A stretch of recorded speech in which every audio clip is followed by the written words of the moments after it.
Qui l'eût cru, c'est historique. En tous les cas, ça fait bien longtemps que ce n'était pas arrivé. Je veux évidemment parler du parcours des clubs français en Coupe d'Europe cette année. En tous les cas, sur la première partie de la saison, évidemment. Reçu 5 sur 5. La suite de la campagne pour février. Alors avec des fortunes diverses, le vilain de la classe, l'Olympique de Marseille, disputera lui encore les barrages pour espérer rejoindre les huitièmes de finale de la C4. Et nous aurons donc peut-être potentiellement un 6e club encore en compétition au printemps. Tous les autres s'en sont tirés positivement et poursuivront leur route dans la compétition pour laquelle ils avaient été engagés initialement. La Ligue des Champions, la C1 pour Lille et le PSG, la Ligue Europa, la C3 pour Lyon et Monaco, et la C4, la toute nouvelle Ligue Europa Conférence pour Rennes. Dans cette vidéo, nous allons donc revenir sur la première partie de cette campagne européenne et voir les fortunes diverses qui attendent nos représentants. Mais avant tout les amis, on active les alertes en cliquant sur la cloche de notification. Vous pouvez également me suivre sur mon Instagram ou sur mon TikTok, c'est assez récent et je fais de temps en temps quelques vidéos très courtes dessus où je vous apprends quelque chose sur le football.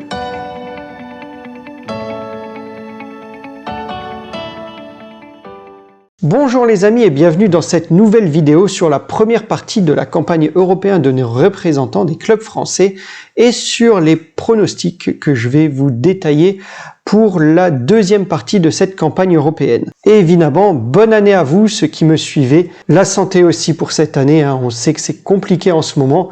En tous les cas, je vous souhaite de réaliser également tous vos projets. Allez, installez-vous confortablement, c'est parti!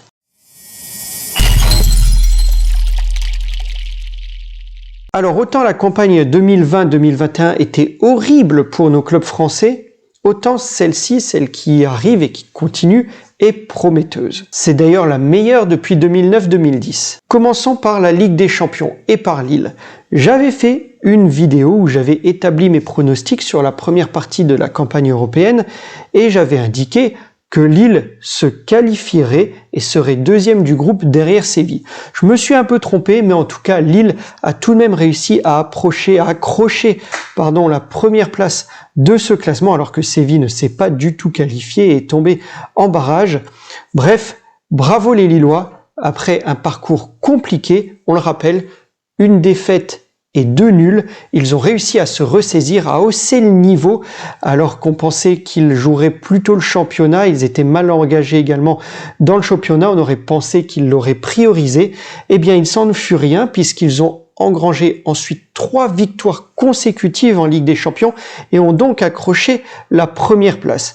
Bravo encore à eux. Quant au PSG, qui a eu quelques difficultés, on l'a vu, à jouer avec ses stars, Hakimi pas forcément au top, un Lionel Messi fantomatique par moments dans les matchs, un Neymar souvent blessé. Bref, ils ont quand même un peu déçu. Ils se sont tout de même qualifiés en étant deuxième derrière Manchester City. Je ne savais pas trop s'ils finiraient premier ou deuxième, j'avais dit que ce serait compliqué. On a donc City et le PSG qui se retrouvent au tour suivant avec une seconde place pour les Parisiens, un tirage au sort, on va le voir, qui va être un peu plus compliqué. Concernant la C3, la Ligue Europa, eh bien Lyon et Monaco ont régné sur les groupes A et B avec respectivement 16 et 12 points. Eh bien ce sont les places que je leur avais données dans mes pronostics. On les reverra donc également au printemps, sachant que cette année, il fallait accrocher la première place pour être certain d'être qualifié pour le tour suivant.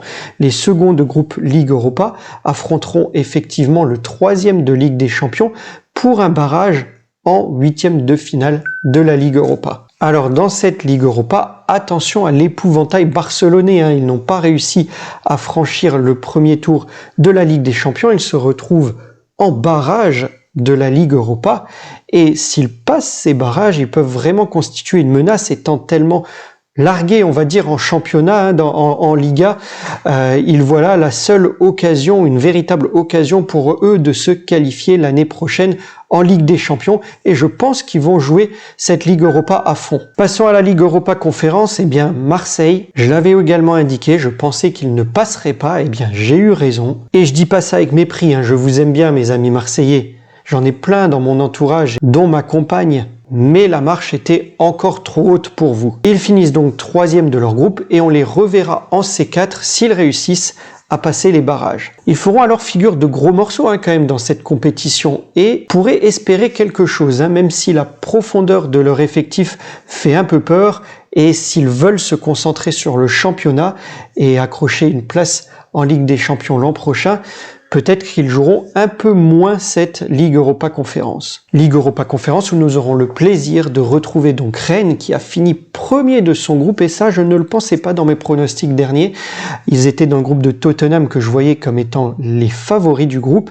Eh bien il n'en fut rien, c'est Rennes qui a accroché la première place du groupe et pour qui on aura donc l'assurance de les revoir au printemps. Actuellement les clubs français affichent donc un coefficient de 12,416 points au classement UEFA et pourrait arriver aux 15 points, ce qui serait le meilleur score de toute l'histoire pour les clubs français. Il faut souligner qu'ils ont effectivement remporté de nombreuses victoires, 17 au total, toutes compétitions confondues. Allez, j'en viens à mes pronostics après le tirage au sort.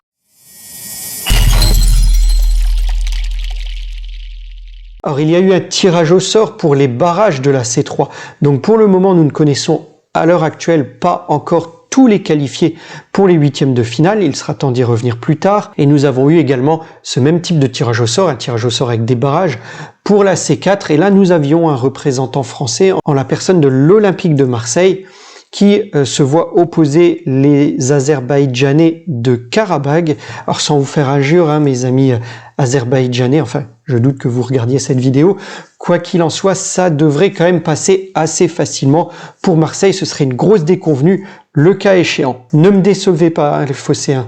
Pour la Ligue des Champions, eh bien je vous rappelle, si vous ne l'avez pas vu en direct ou si vous n'en avez pas entendu parler, le tirage au sort ubuesque qui a eu lieu.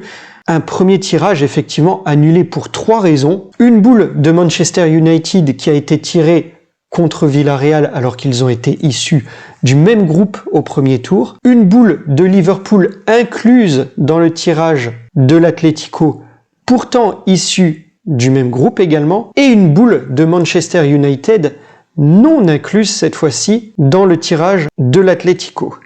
La honte, le manque de compétences. L'UEFA là est bien passé pour la risée du football. Bon, à mon sens, ça montre bien que ce système de tirage a fait son temps, qu'il faudrait mieux passer à autre chose. Pour ma part, j'aurais milité pour un tirage intégral qui ne protège ni les clubs ni les pays.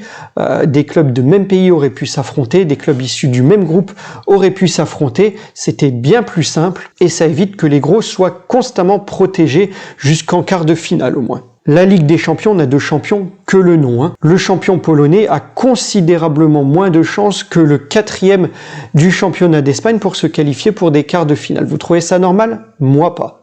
Bref, c'est pas le sujet du jour et je pourrais y revenir à l'occasion. Alors concernant les clubs français, eh bien ce sera Chelsea qui affrontera Lille. Gros tirage au sort, le tenant du titre de la Ligue des Champions. Alors pour la petite anecdote, c'était le même et le seul et même tirage qu'on avait eu lors du premier tirage. C'était effectivement le seul affrontement qui est exactement le même. Ça sera difficile pour les Dogs, on va pas se cacher. Ils auront beaucoup de mal à passer l'ogre de Chelsea. Je ne les vois malheureusement pas aller au-delà malgré le bon parcours qu'ils ont fait jusqu'à présent. Pour le PSG, eh bien ce sera le choc à mon sens des huitièmes de finale contre le Real Madrid. Mbappé va pouvoir aller tranquillement négocier son prochain contrat à Madrid directement avec Benzema comme agent. Ancelotti va revenir au parc. Et Zidane revient quant à lui à Madrid sur le banc du PSG. Sur le banc du PSG. Oups, je rigolais les amis marseillais. Ne nous faites pas une crise cardiaque. Bon évidemment, vous me connaissez, j'aimerais que ce soit le PSG, mais ça va être très dur. Il va falloir que l'alchimie dans le groupe prenne au bon moment. Bon, sinon, il y aura un Atlético Madrid-Manchester United à suivre, ou encore un sans doute alléchant Liverpool. On va suivre ça de près, vous savez que j'aime beaucoup aussi Liverpool et cette année, Liverpool marche sur l'eau littéralement. Salah est véritablement en feu, ils ont remporté tous leurs matchs de groupe. J'espère qu'ils vont passer, en tout cas on va suivre ça de près. Voilà les amis, j'espère que cette vidéo vous aura plu. Si c'est le cas, laissez un pouce. Dites-moi également en commentaire ce que vous avez pensé de ce tirage. Quelles sont vos équipes favorites? Likez, partagez, commentez, mais surtout appréciez. Et je vous dis à très vite pour une nouvelle vidéo. Portez-vous bien les amis. Au revoir.